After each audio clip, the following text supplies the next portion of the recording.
Alrighty guys, good morning and welcome back. Today we're currently headed on out to the barn to go ahead and get to our Dodge we picked up the other day. Currently do have it parked downstairs here because I believe this is one of my most expensive trucks now.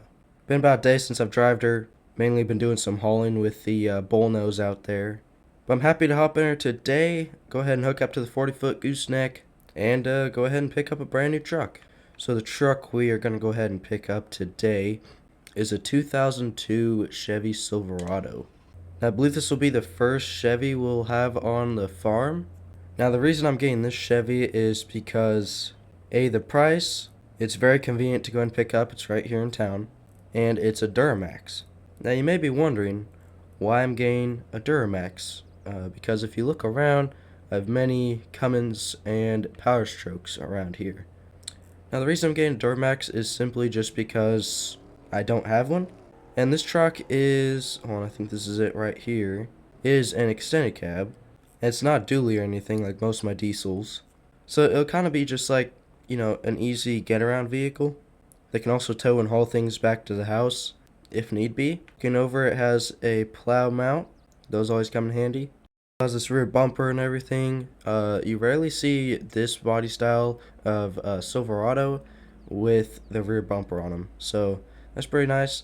And I forget how many miles are on this thing, but looking it over, it really looks like a well-kept, just hardly driven grandpa truck. They may not look the coolest, but they sure do run the best. But anyways, now I'm gonna go ahead and knock on the door, see if he's home, and see if we can settle on a price and load up on a trailer and take her back to the farm. Alrighty guys, so he was asking a little bit higher than I expected. We're still gonna pick it up. We're still gonna buy it. But as of now, I'm just gonna go ahead and test drive it. I have keys in hand. I can also double check how many miles are on it, and maybe that'll be a better negotiating point when I get in there if he hasn't made up his mind yet. Because I did, however, ask just a little bit lower than he was originally wanting to sell it for. Alright, quick startup, no issues, sounds like it's idling fine. Nice interior, might I say. And looks to have just about over 80,000 miles. Man, that's gonna be a big part of the deal for what I'm gonna be paying for this thing to take it home. Because you rarely see these 2002 Chevys with that low of miles.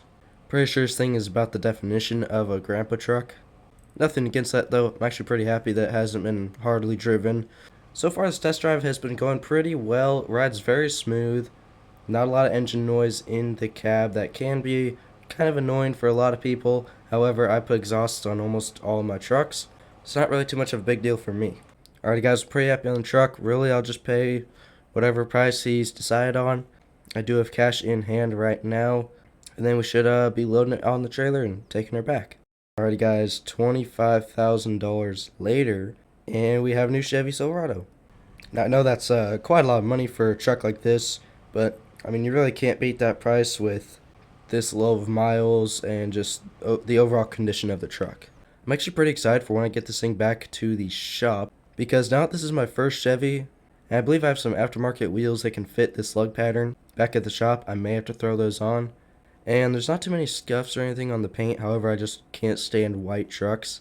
They get dirty so easily, especially with how I'm working with them. So I might have to change that color while I'm there as well. But good thing I'm not having to do any sandblasting before I paint. That would be a pain. But anyways, time to drop the ramps, get her all loaded up, take her back to the farm. I might just be able to drive the truck over to the shop and work on it for a little while, and then drive her back to the farm. And I'll take you guys along for all of it. Alrighty guys, she's all strapped down and loaded up. Ramps are now going back up. Now it's time to take her right to the shop. It's literally just right up the road. Not too sure really why I had to bring a trailer for this. But then again, I was unaware that I was just going to go right to the shop with this thing. But then I remembered that I did have some new wheels and tires to put on this thing. Alrighty guys, a couple of hours later, threw in a brand new toolbox in this thing, put some new tow mirrors on it, and of course the wheels and tires, as well as a new brush guard, and I didn't have any spare window tint for this thing. So that's the only thing that I wanted to get done to it that is not done to it right now. And of course, to finish it all off, I threw on a nice race red wrap. And there is our finished product. Got her all loaded up and strapped down. It's time to take her back to the farm. Alrighty guys, she's all unstrapped. Ramps are down. And here she is. Definitely not the new addition I thought I'd be making to the farm today. However, I'm pretty happy with it, and I think it'll be a pretty good addition. Maybe next time we have something to pick up, I can hopefully take this thing to go get it, test out its towing capabilities.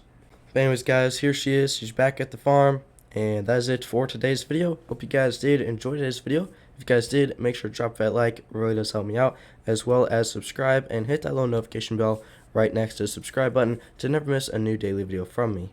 And with that, thank you guys so much for watching. Make sure to have an amazing rest, guys, day or night. And with that, I'll catch you guys very, very soon in the next one.